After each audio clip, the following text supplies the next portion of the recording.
Мейрамхананың артқы ауласында көмескі жарық қана қабырғалардың қабығы түскен жерлерін әрең сипаған тұста көгерген нанның, сасық балықтың және ескі майдың иісі аңқып тұрды. Тамақ қалдықтары салынған контейнерде бір қыз шұқшия қазбалап жүреді. Жіңішке қолдары қоқыс пакеттерін ақтарып жейтін бірдеңе іздеді. Жартық көйлек, тозған бәтеңкелер, ұйпа-тұйпа болып түйіліп қалған шаш. Бәрі оның көшеден басқа өмірді білмегенін аңғартатын. Ара-тұра артына жалтақтап қарап қояды. Біреу байқатпай жақындап кетпесін дегендей. Сол сәтте мейрамхана кіре берісіне бір көлік жайлап дерлік дыбыссыз тоқтады. Қыз, бәлкім, оған назар да аудармас еді, қала шуына, гүрсіл мен сиренаға әбден үйреніп кеткен. Алайда есіктің ашығын тезілді. Ол қақпаның сыртына сығалап қарады. Көлік жылтыр ойыншықтай үлкен, қара. Ішінен мүгедектерге арналған көтергіш баяу төмен түсе бастады. Ал жалғастырмас бұрын өзімді таныстырып өтейін. Менің атым Жарас, бұл әсерлі әңгімені сіздер үшін жаздым. Қай елден, қай қаладан тыңдап отырғандарыңызды жазыңыздар, ал мен сіздерге жақсы көңіл күй тілеймін.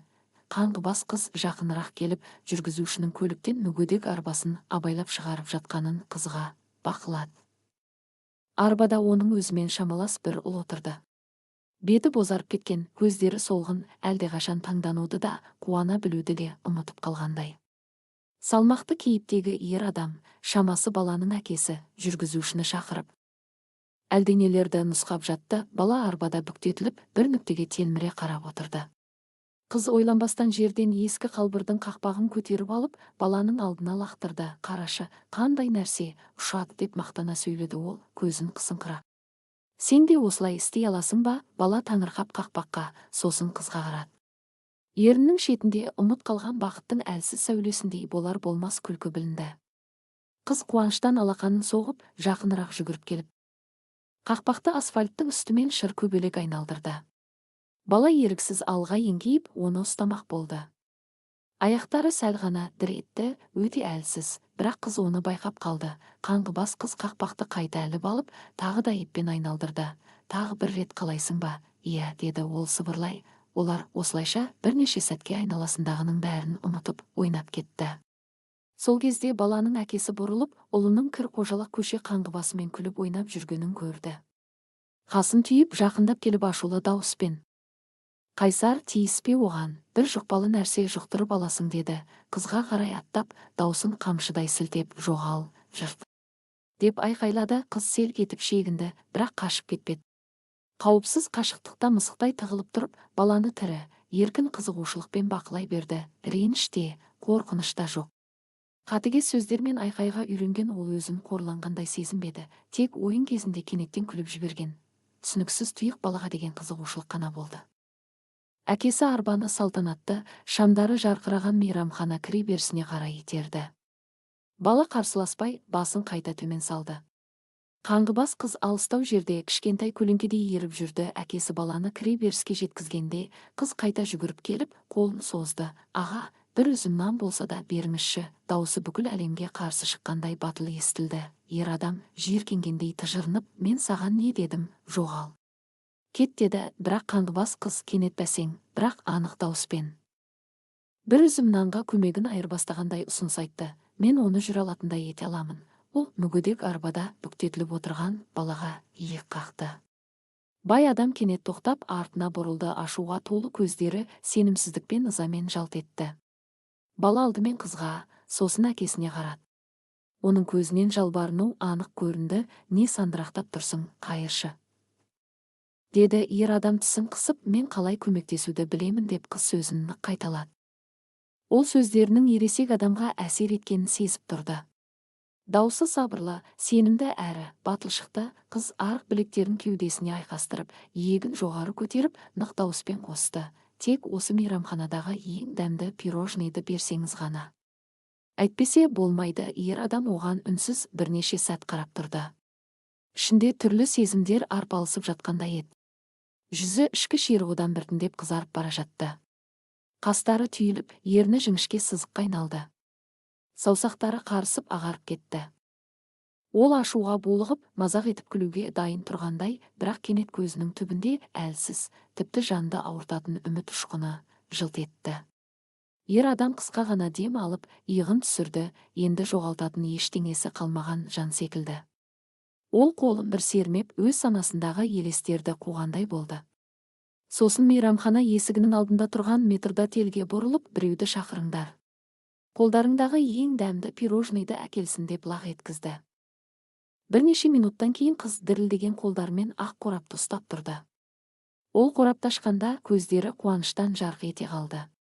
Ол пирожныйды ұсақтап ұқыппен жей бастады, өміріндегі ең қымбат қазынаны татып отырғандай. Бай адам оның пирожныйды қалай жеп жатқанын бақылап тұрып, басын шайқады. Мұның бәріне қалай жол бергенін өзі де түсіне алмады. Қандай сандырақ деп күбірледі ол. Ішіндегі ашу ауыр толқындай күшейе түсті. Жүрегіндегі әлсіз үміт сөніп, орнына қорлық пен ашудың ашы дәмін қалдырды. Бәрі бір күлкілі қойылым секілді көрінді. Ол ересек сыйлы адам бұл көше қаңғыбасына қалай шалданды. Ол қызды ашулы айқаймен қуып жібермек болғанда, қыз саусақтарын жалап, талтасынан. Ер адам бір оғаш қылық күткендей қимылсыз қалды. Қыз кенет алақанына түкіріп, екінші қолымен ысқылады, маңызды іске дайындалып жатқандай. Ешкімге қарамай, бар зейінін салып, әуелі өз білегін, кейін баланың білегін жіппен байлады. Үнсіз, сабырлы, асықпай тек өзіне ғана мәлім бір рәсімді жасап жатқандай, әкесі оны тоқтатпақ болып алға ұмтылды да, өзі тоқтап қалды. Қайсар қарсы болған жоқ. Қыз еңкейіп баланың құлағына бірдеңе сыбырлады, сөздері көше шуы мен мейрамхананың гуілінде естілмей қалды. Әкесі бір ауыз сөзінде аңғара алмады. Тек баланың мұқият тыңдап, басын изеп, ернін бекем қысып тұрғанын көрді. Қайсардың жүзі ішкі арпалыстан өзгеріп кетті. Қастары түйіліп, иегі дірілдеді. Көзінде қорқыныш пен табандылықтың көлеңкелері арпалысты. Ол бірнеше секунд қозғалыссыз тұрды да, көзге көрінбес бір шекарадан аттағандай, қызға ауырсыну мен қайсарлыққа толы жанарымен қарады. Көздері жарыққа толды, қорқыныш емес, түсініксіз бір сену. Ол креслоның тіреуіштерін қос қолдап қысып, бар күшін салып, ауыр тыныстап, орнынан тұруға тырысты. Әкесі демін ішіне тартып, көздеріне сенбей қалды.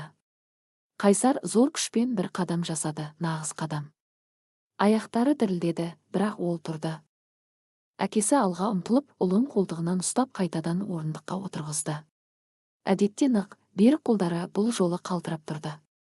Ол баласының алдына тізерлей отырып, дымқыл асфальтпен кірге мән берместен, ұлының аяқтарына құрметпен қол тигізді. Сосын, ғажайыпты үркітіп алам ба дегендей, қыздың иығына абайлап тиді. Оның алдында жыртық көйлек пен кір бәтеңке киген, мүмкін еместі мүмкін еткен кішкентай ғажайып тұрды. Ол қыздың жіңішке білегінен, ал ұлының аяғынан ұстап тұрды. Көзге көрінбейтін байланысты үзіп алудан қорыққандай. Көзінде үрей қатты, бұл ғажайыптан айырылып қалудан, оны дөрекі сөзбен не аңдаусыз қимылмен бұзып алудан қорқу еді. Қыз оғаш ағайдан бойын тартып, сытылып кетпек болды. Ол үшін болып жатқанның бәрі ешқандай тылсым мағынаға ие емес еді. Бұл тосын назардан қызға ыңғайсыз болды. Бай адам терең дем алып, дірілдеген дауыспен, бізбен бірге жүр, тамақтандырамын деді. Қыз бір сәт ойланып, басын сәл шайқап, пайдасын бағалағандай болды да, басын изеді. Ага, жарайды. Оны жоғалтып алудан қорыққан ер адам қыздың қолынан ұстап, бір сәтке де жібермей, өзімен бірге ертті. Ол түсінді, бұл көше қыз қазір барлық атақты профессорлар мен білікті дәрігерлерден де маңызды еді. Олар мейрамхананың табалдырығын аттамақ болғанда, жұмсақ жарық оларды баурай бастаған сәтте, есік алдында тұрған метрдотель сымбатты, тәкаппар көзқарасты адам алға шықты. Кір қожалақ жыртық киінген қызды көре сала, ол қабағын түйіп, кешіріңіз, бірақ мұнымен кіруге болмайды деді. Бай адам тіктеліп, қызметкерге мұздай көз тастады да, нық үнмен, рұқсат етіңіз. Ол менімен бірге деп кесіп айтты. Дауысының өзі қарсы сөзге жол қалдырмады. Қыз мұндай салтанатты орынға алғаш рет келгендей айналасына аң-таң болып қарады. Оның кір етіктері қымбат кілемдердің үстімен абайлап басып, көздері таңданыстан бақырайып тұрды. Олар үстелге отырды. Әкесі даяшыларға үнсіз ғана ымдап, ең дәмді тағамдардың бәрін әкелуді бұйырды. Қыз аш көздене жеді. Қысылмай ақыры тамақ тапқан кішкентай аш аң сияқты. Қайсар әуелі ыңғайсызданып қарап отырды, кейін оның көңілді әңгімесіне елтіп, өзі де асқа қол созды. Олар күліп әңгімелесті. Қыз әзілін қарша боратты, көшедегі қызық оқиғаларды айтып берді, күлкілі қылықтар көрсетті. Бала бұрын соңды болмағандай шын көңілмен, жолы күлкімен күлді. Ал қарсы алдында отырған әкесі ұзақ жылдардан бері алғаш рет өз өміріндегі мұқият құрылған суық, есепке толы әлемнің біртіндеп өзгеріп жатқанын сезді. Бұл қыз оларға керек еді. Ол Қайсарды тек аяққа тұрғызған жоқ, екеуінде қайта өмірге әкелді. Бір жыл өтті. Енді бойы өсіп, сымбаттанған Қайсар жіңішке таяққа сүйеніп жүре бастады. Жүрісі әлі де сенімсіз болғанымен, әр қадамында өткенін жеңген жеңістің үні бар еді. Бұл ғажайыпқа таң қалған дәрігерлер мойындады. Физикалық тұрғыда ол әлдеқашан тұруға дайын болған, бірақ оны тереңге кеткен психологиялық жара ұстап тұрған. Үздіксіз жаттығулар мен қатаң ем шаралар керісінше оның қорқынышын күшейте түскен. Ал тек бір ғана кездесу, қысымсыз, шынайы күлкі мен мейірімге толы сәт, сол ішкі бөгетті бұзды. Қыз өзі де аңғармай, Қайсардың өзіне деген сенімін оятқан тетікке айналды. Әкесі олардың достығын, қыздың күліп қырсығып, қолдап жігер беріп жүргенін көріп, бірде-бір ұстазда. Бірде-бір дәрігерде олардың үйіне келген сол тірі ұшқынды алмастыра алмайтынын түсінді. Бір күні ашық көктемгі таңда үшеуі жасыл саябақта серуендеп жүргенде ер адам қыздың алдында бір тізерлеп отырды. Қыз үстінде әдемі, сәл ғана кір шалған көйлек, шашы ұқыпты қиылып таралған, бірақ бұрынғыдай тентекте ширақ еді. «Менің қызым болғың келе ме?» деп сұрады ол. Даусында бас тартудан қорыққандай жасқаншақтық бар еді. Қыз көзін бақырайта ашып сәл кідірді де, мұрнын тұжырып, қулана жымиып, «Жарайды, ал балмұздақ алып бересің бе?» деді. Олар күліп жіберді. Сол сәтте бәрі анық болды. Олар бір отбасы еді. Оқиға ұнаса, пікір қалдырып, арнама міндетті түрде жазылыңыздар.